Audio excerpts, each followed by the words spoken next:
Good morning everyone. आज हम जो 10th क्लास का सेकंड चैप्टर है एसएसटी का भारतीय अर्थव्यवस्था के अवक्षेत्रक, इसके बारे में स्टडी करते हैं। ठीक है, सबसे पहले तो अर्थव्यवस्था क्या होती है ये आपको पता होना चाहिए। अर्थव्यवस्था होती है, अर्थ जैसे धन होता है, व्यवस्था मतलब उसकी स्थिति, यानी जो ये पूरे कंट्री जो भारत है उसके देश में जो पैसा है उसकी क्या कंडीशन है, जो अर्थव्यवस्था है भारत की वो कैसी है, इस चैप्टर में हम इसके बारे में स्टडी करेंगे। ठीक है, जो अर्थव्यवस्था है उसके 3 क्षेत्रक होते हैं, यानी जो रुपया पैसा है वो 3 प्रकार से आ सकता है। मतलब जो कंट्री होता है उसमें 3 क्षेत्रक होते हैं, जैसे प्राथमिक क्षेत्रक, द्वितीयक क्षेत्रक और तृतीयक क्षेत्रक। इन तीनों का कैलकुलेशन करके तब भारत की अर्थव्यवस्था का हिसाब लगा सकते हैं। अब सबसे पहले तो प्राथमिक क्षेत्र क्या होते हैं कि जो प्राकृतिक वस्तुओं के उत्पादन में लगे होते हैं, जो व्यक्ति है ना, जैसे कृषि है, मुर्गी पालन है, पशुपालन है, तो ये प्राथमिक क्षेत्र में आते हैं। ठीक है, द्वितीयक क्षेत्र क्या होता है, जैसे कृषि है, कृषि से हमने मान लो गन्ना उगाया, गन्ने को हमने बेच के फिर शुगर वगैरह बनाई, चीनी बनाई उद्योग में जाके, यानी जो वस्तुओं का उपयोग करके उसको वैल्यूएबल चीज़ इसमें बन जाती है। विनिर्माण उद्योग भी इसको कह सकते हैं। ठीक है, अब जो तृतीय क्षेत्र है उसमें क्या है, जो सपोज हमने गन्ना से शुगर बनाई ना, उसको हम बेचेंगे, उससे पैसा आएगा, पैसा आके हम उसमें जो बैंक में जमा करवाएंगे, बैंक बीमा इस तरह का काम होता है। यानी जो ये तीनों क्षेत्रक हैं एक दूसरे पे डिपेंड करते हैं, यानी प्राथमिक क्षेत्र के बिना दूसरे क्षेत्र की कोई वैल्यू नहीं होती, द्वितीय के बिना और तृतीय के नहीं। लेकिन आजकल जो लोग हैं जो तृतीय क्षेत्र में, इसको सेवा क्षेत्र के नाम से भी जाना जाता है, यहाँ पे ज़्यादा जाना चाहते हैं। अंडरस्टैंड।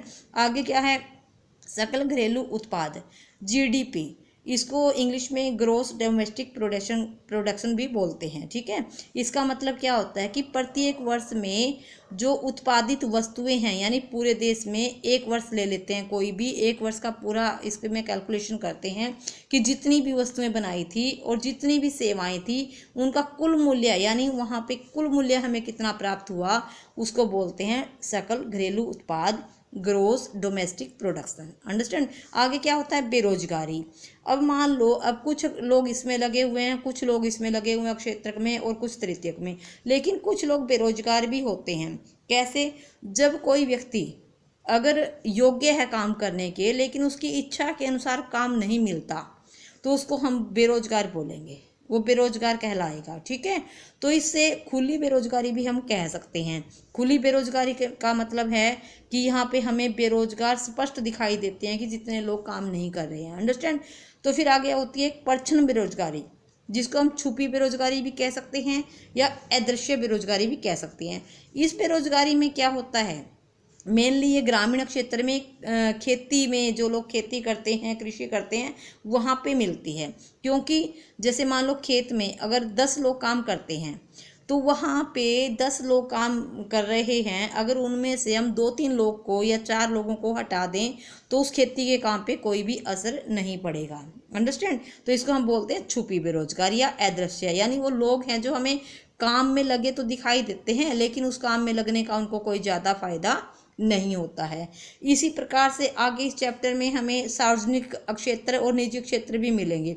आप सबको पता है जो सार्वजनिक क्षेत्र क्या है, सरकारी क्षेत्र, इसको हम सरकारी क्षेत्र भी कहते हैं, कि जो सरकार द्वारा जो चीज़ें, जैसे चाहे वो बैंक हो सरकारी, चाहे वो स्कूल हो सरकारी, कोई भी। ठीक है ना। निजी क्षेत्र क्या होता है, जो क्षेत्र एक व्यक्ति का भी हो सकता है, एक समूह में भी उसको व्यक्ति बना सकते हैं, जैसे संस्था वगैरह होती हैं, उसका भी जो क्षेत्र होता है उसको हम बोलते हैं निजी क्षेत्र। ठीक है, उसके बाद इस चैप्टर में आपको मिलेंगे संगठित क्षेत्र और असंगठित। ये भी जो संगठित क्षेत्र है ये सरकारी क्षेत्र ही होता है, असंगठित है वो गैर सरकारी यानी प्राइवेट क्षेत्र होता है। जो संगठित क्षेत्र में लोग काम करना ज़्यादा पसंद करते हैं जो सरकारी क्षेत्र है, क्योंकि इसमें इनको कई फायदे होते हैं। जैसे इसमें क्या होता है, एक तो इनका जो रोजगार है वो सुरक्षित होता है, यानी सरकारी क्षेत्र में कोई इनको लगने के बाद हटा नहीं सकता। एक जो वेतन है वो भी फिक्स होता है, वहाँ पे उनकी छुट्टियों का भी कोई पैसा नहीं कटता। और जो असंगठित क्षेत्र होता है यानी जो निजी क्षेत्र होता है उसमें ना तो व्यक्ति का रोजगार सुरक्षित होता है, वेतन भी वहाँ पे कम ज़्यादा हो सकता है, ना छुट्टियाँ अगर वो लेगा तो उसकी छुट्टियाँ भी पैसा उसका कट जाता है। अंडरस्टैंड। आगे क्या है, जो इसमें आर्थिक क्रियाएं और आर्थिकेतर क्रियाएं होती हैं। जो आर्थिक क्रियाएं होती हैं जिससे हमें अर्थ मिलता है यानी पैसा मिलता है, सीधी सी बात है, ऐसी क्रियाएं जिनके करने से हमें आय प्राप्त होती है उसको बोलते हैं आर्थिक क्रियाएं। जिनको करने से हमें आय प्राप्त नहीं होती उनको बोलते हैं आर्थिकेतर क्रियाएं। ठीक है। आगे है विकसित और विकासशील, दो वर्ड ये हैं। अब जो विकसित देश तो ऐसे होते हैं जो पूरी तरह से विकसित हो चुके हैं, जैसे अमेरिका है, ब्रिटेन है, फ्रांस है, जापान वगैरह, क्योंकि यहाँ पे नई नई टेक्नोलॉजी आती हैं और सारे लोग यहाँ पे जाना पसंद करते हैं, यहाँ पे पूरी फैसिलिटी लोगों को मिलती हैं, तो इनको विकसित बोल देते हैं। विकासशील होते हैं जो विकसित नहीं हैं, अभी जो विकास अपना कर रहे हैं, जैसे भारत है, श्रीलंका है, नेपाल है, पाकिस्तान वगैरह, ये विकासशील की श्रेणी में आती हैं, यानी अपना इनका जो डेवलपमेंट है वो अभी चालू है। एक है इसमें नरेगा। अब जब लोग बेरोजगार होते हैं तो सरकार भी जो उस देश की है कुछ ना कुछ करने की कोशिश करती है, तो इसी प्रकार से इन्होंने एक जो एक्ट यानी एक कानून पास किया नरेगा, जिसको बोलते हैं, इसको क्या बोलेंगे, national rural employment guarantee act. यानी यहाँ पे सरकार क्या होती है, जो बेरोजगार व्यक्ति हैं उनको 100 दिन का कार्य मुहैया करवाती है, यानी एक साल में कम से कम 100 दिन का कार्य उनको दिलवाएगी और उस कार्य के उनको पैसे दिलवाएगी। अगर उनको जो काम नहीं दिला सकती तो उनको भत्ता भी दिलाया जाता है। अंडरस्टैंड। आगे क्या है, जो अब उत्पाद है, उत्पादक है और उपभोक्ता, इनमें क्या डिफरेंस होता है कि जो उत्पाद है उसको, वो तो वस्तु होती है, यानी जब हम प्रोडक्शन करते हैं किसी चीज़ का वो उत्पाद कहलाता है। उत्पादक क्या होता है, जो वस्तु बनाने वाला, यानी जो वस्तु को बनाता है। ठीक है। उपभोक्ता क्या होता है, जो उस वस्तु का उपयोग करता है, यानी जो आखिरी जो वस्तु बनाने के बाद जिसके पास जाती है वो उसका प्रयोग करता है, उसको क्या कहते हैं, उपभोक्ता।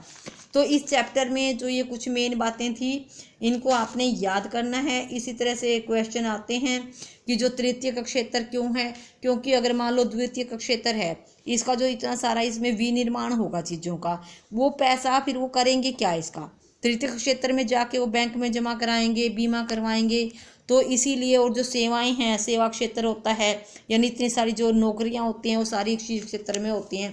लेकिन जो प्राथमिक क्षेत्र है, पहले जो प्राचीन समय में प्राचीन क्षेत्र की ज़्यादा महत्ता थी, क्योंकि जो जैसे कृषि है, इंडिया की लगभग 60% लोग कृषि कार्य में लगे हुए हैं। ग्रामीण पॉपुलेशन है ना, ज़्यादातर कृषि कार्य ही करती है।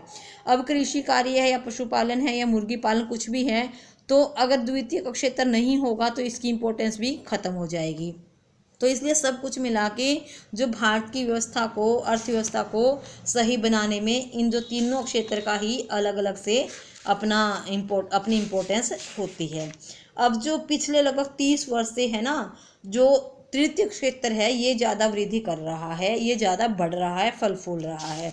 क्यों? क्योंकि लोग इसमें ज़्यादा इंटरेस्ट लेने लगे हैं, पढ़ने लिखने लगे हैं ज़्यादा, और इसी प्रकार से इस क्षेत्र को अच्छा क्षेत्र भी माना जाता है। अब द्वितीय क्षेत्र जो इसको विनिर्माण क्षेत्र है, इसमें भी बहुत सारी जो उद्योग वगैरह हैं ये इसके अंडर ही हमारे आते हैं। ठीक है, ओके। इसको ट्राई करना समझने की, थोड़ा सा मैंने कोशिश की है कि आपको ये समझ में आ जाए। अंडरस्टैंड? ओके।